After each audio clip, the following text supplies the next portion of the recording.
Bienvenue à un petit tutoriel de DaVinci Resolve version 20, comment faire du multicam. À partir de zéro, avec trois prises de vue sur trois caméras différentes avec des résolutions différentes. Il y en a deux qui c'est du 1080 et puis une 4K. Donc on fait New Project. Multicam tutorial. L'emplacement de mes vidéos sont dans vidéo, DVR Project, Multicam tutorial. C'est ici, je fais Select Folder, créer, et voilà, mon Multicam Tuto est ici. Là, je clique dans Media Pool. Si vous ne l'avez pas, cliquez là-dessus. Ctrl I, Select All, Ctrl A, Enter. Oui, tu peux changer ça, c'est correct. Je pense qu'il s'adapte au framerate le plus élevé, je ne suis pas certain, mais en tout cas, ça s'ajuste après de toute façon, c'est pas tellement grave. Là, moi, dans ces trois caméras-là, c'est vraiment la Sony qui a le meilleur son. Les autres, c'est pas mal plus assourdi, je dirais. Là. Donc, ce que tu fais, c'est que tu prends le premier, le meilleur des trois caméras. Tu mets ça à la trame, la track 1. Après ça, la deuxième, track 2. Il va créer automatiquement des tracks vidéo. Et ainsi de suite. Là, pour la synchronisation, ce qu'on fait, c'est qu'on double-clique là-dessus. Puis là, je me suis demandé, j'ai fait un clapper, j'ai tapé dans mes mains. Puis ça permet de. Ici. Hop. Là, avec la flèche de gauche, je recule. Et voilà. Là, je fais M au marker. Ça me crée un marker. Il est ici, on ne le voit pas, mais je clique à côté. Hop, un petit point bleu. Ça m'indique. C'est l'endroit précis où est-ce que j'ai clapé. Puis si je veux aller directement, mettons, je peux m'en faire plusieurs marqueurs. Je m'en fais un autre ici. Je m'en fais un autre là. Si je veux naviguer d'un marqueur à l'autre, c'est Shift, la flèche d'en haut sur le clavier. Flèche d'en bas. Toujours avec Shift. Si je fais Alt M, ça l'enlève. Alt M. Je me garde juste celui-là. Pour l'instant, c'est celui qui m'intéresse. Ensuite, je double-clique sur le prochain clip. Clip clap. Là, je trouve mon clap. Il est ici. Hop. Et derrière dessus. M. Marqueur ajouté. On voit le point bleu. Si on veut mieux les voir, là, je peux aussi. Tu cliques dans cette view-là, n'importe où là-dedans. Là. Tu fais Shift avec la roulette de souris vers le bas. Là, on voit bien les points bleus. Là. Parce que si on voit ça dedans, c'est le fun, mais il y a trop de bruit, on voit rien. Là, c'est dur de voir. Ça, c'est parfait. Là, je clique là-dessus, double-clic. Je trouve mon clap ici. Premièrement, le plus important, là, c'est de faire le clapper. Flèche de gauche. Bang, comme ça. M. Et voilà, mon point est arrivé ici. Là, ce qu'il faut faire, c'est d'aligner tout ça. Donc, étant donné qu'on ne peut pas se tasser vers la gauche pour matcher ce point-là, on va se tasser vers la droite pour matcher lui, parce que sinon on va déborder et on va s'accoter sur le point, le temps zéro. Là. Donc, je prends lui, je m'enligne vers la droite. Pouc, ça va snapper de même. Bien important d'avoir ça, link à on, puis snap à on aussi. Ça soit blanc. Sinon, là, on va désynchroniser notre audio. Là. Si ça, c'est pas on, là, quand tu bouges ton vidéo, ben. Oups, c'est pas ça que je voulais faire. Si tu bouges ton vidéo seulement, ben, ton audio est désynchronisé. Je vais faire undo. Je remets mon snap à on. Puis le magnet, le petit aimant, le snapping, ça permet de snapper de façon intelligente là, sur ce qu'il détecte. Donc si je prends ça, je m'en viens comme ça, on voit que hop, et on voit que mon marker pourrait snapper sur le début du clip. Après ça, il voit hop, les deux débuts de ces clips-là. Je continue. Hop, les débuts des clips encore. Puis je continue encore plus loin. Et voilà. Là, j'ai tous mes clappers tout à la même place. On va faire un petit save. On va tout perdre. Là, mettons, je clique ici, puis je vais aller directement sur mon clapper. Je fais Shift, la flèche en bas pour aller dessus. Là, je vois ici que mes mains, ils ont de l'air d'être pas mal. Ouais, il y a peut-être un petit. C'est pas parfait, mais en tout cas, il y a une façon d'ajuster ça bien précis, là. Avec un nudge, je ne sais plus comment tu fais ça. Pour l'instant, on va dire que c'est bon en masse. Puis ce que je veux vérifier, c'est que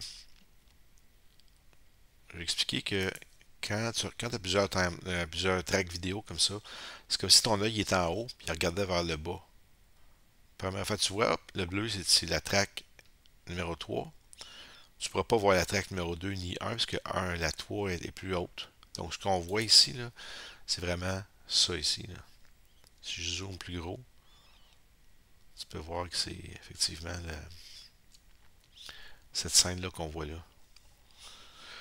Si je fais D, pendant que ça c'est allumé en rouge, je fais D, je disable. Là, ce que je vois, hop, là, je suis capable de voir la track d'en dessous, qui est celle-là ici, la V2. Si je clique sur celle-là, je fais D. Ah, là, je peux voir la Sony en dessous. Je refais D, je remets Enable, je clique sur celle-là, je fais D pour la remettre Enable. Fait que je peux voir que mes mains sont tout le temps en contact. En tout cas, c'est pas super précis, j'aurais dû le faire mieux, là, mais le principe est le même. Après ça, je vais faire un petit peu de ménage. Fait que ça, ben, je vais tout couper ce qui dépasse là, en avant et en arrière. Je vais aligner ça sur le plus petit dénominateur commun. Ça, pour se déplacer d'un point à l'autre sur les extrémités des clips, c'est avec la flèche d'en haut, la flèche d'en bas. Ça snap automatiquement. Début et fin de clip avec la flèche d'en bas. Donc, ce que je vais faire, je vais aller au début, ici. Je vais me placer là. Je vais faire Select All pour Control A pour Select All. Ça, Control Shift, puis le bracket carré de gauche. Ça va tout enlever la cochonnerie à gauche. Après, je m'en vais à droite avec le piton End. Puis je fais flèche de haut, flèche en haut, flèche en haut. Control Shift, bracket de droite. Et voilà, c'est tout propre. Là, je sélectionne ça, puis j'emmène ça à gauche. Paf, ça snap comme ça. Là, je save.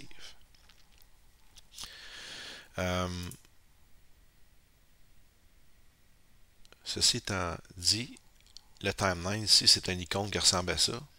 Donc, trois petits carrés avec une barre en bas. Là. Ça représente ça ici. Là, ce qu'on va faire, c'est qu'on va faire un right-click là-dessus. Convertir en multicam. Moi, je prends l'audio track 1 parce que c'est ma meilleure track. Comment faire pour prendre un autre track, ça serait à voir, là, mais je sais que ça se fait facilement. Là. Moi, je prends celle-là pour l'instant. Donc là, ici, j'ai converti mon timeline en un multitrack. Là, mon multitrack, je vais faire un right-click dessus. Je vais faire Create New Timeline using Selected Clips. Je fais OK. Ça me l'emmène en bas ici. Donc ça, ce qui est ouvert, c'est ce que je vois là. Donc je vais double-cliquer ici pour l'ouvrir là. Donc quand tu double-cliques, ça l'ouvre ici. Puis quand tu l'ouvres dans le timeline, ça l'ouvre en bas. Ça ici, c'est toujours la partie droite. En passant, si vous ne voyez pas deux écrans, c'est parce que soit tu es en mode un écran, ou bien que tu as l'inspecteur allumé qui te cache. Il prend trop de place. Fait qu'il en enlève un. Quand tu es en mode avec deux écrans comme ça, ben le timeline 1 correspond à ça ici. D'ailleurs, si tu bouges ton curseur, tu vas voir que ça bouge à droite. Tu vois, ça se suit. Les deux sont en parallèle. Ils sont interreliés. Donc là, tout ce qui reste à faire, c'est de se mettre en mode multicam ici pour voir les caméras puis pouvoir éditer en temps réel avec les boutons 1, 2 et 3 du clavier. Pendant qu'on fait play, c'est en au début comme ça, on va aller un peu plus loin parce que c'est plus intéressant rendu au clapper comme ça. À partir d'ici, je vais mettre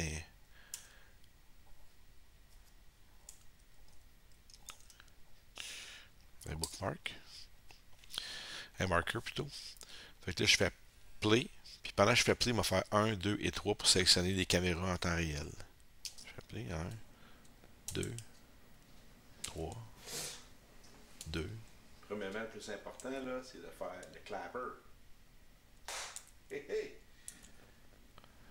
Tu peux voir en temps réel. Je peux aussi faire ça de même si je veux. Là.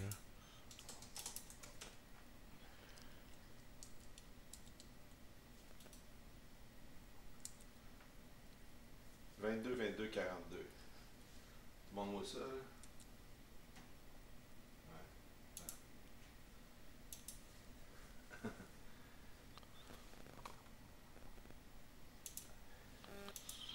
Et voilà. C'est le même qu'on fait du multicam. Là, tu peux saver ça encore. Puis après ça, tu fais export. Choisis ta résolution, ton emplacement, ton format de fichier, puis that's it, that's all. J'espère que vous êtes impressionnés et que ça vous donne le goût de faire du multicam. Merci.